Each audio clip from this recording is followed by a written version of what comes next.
You mentioned the influx coming with Boris Johnson. Are you excited by the prospect that Nadine Dorries might join you soon? Is she coming? Is she coming? Well, you tell me. I think it's an extraordinary... I'm watching it on an hourly basis. I think it's the twists and turns. I mean, is she standing down as an MP? It seems to me the people in her constituency might suddenly decide that she's treating them a bit lightly by playing with them like it's a cat and a mouse.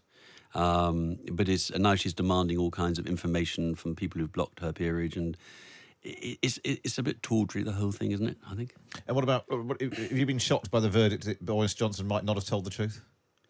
Well, I think that, again, is astonishing in so much as, the Bernard Jenkins development, whether it's true that he also was in some way violating the rules, and he was one of the most censorious members of that committee.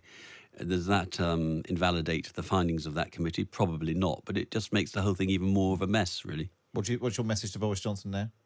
I think Boris should behave with dignity at this point and put his party and country first. If he wishes to come back into politics, he might very well be able to do that. But I think he needs to put a bit of clear water between him and all this mess and concentrate on other things.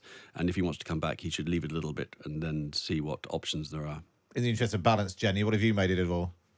I think it's terrible. I mean, people up and down the country struggling to pay mortgages, looking at this, and they just think, what the hell's going on? And I think, when Hugo says Boris should behave with dignity, that would have been great, but it's too late for that now. He's been found to have lied and, treated Parliament with disrespect.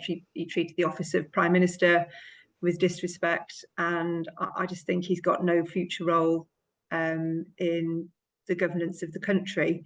And I do think the stuff about Bernard Jenkins, I'm definitely not here to defend Bernard Jenkins, but even if Bernard Jenkins was found to have broken lockdown rules, actually you have to remember what the committee was looking into was whether Boris lied to Parliament, not whether he broke any rules in the first place. And no one is suggesting that Bernard Jenkins has lied to Parliament. So, I think it's all quite embarrassing and unfortunate. And I just think the public look at this and they just despair. And the big problem for you and your party, Hugo, is that every day that's a Boris Johnson soap opera day means that Rishi Sunak's not talking about what he wants to talk about and makes an already difficult job even harder. Going into a general election. That's certainly true.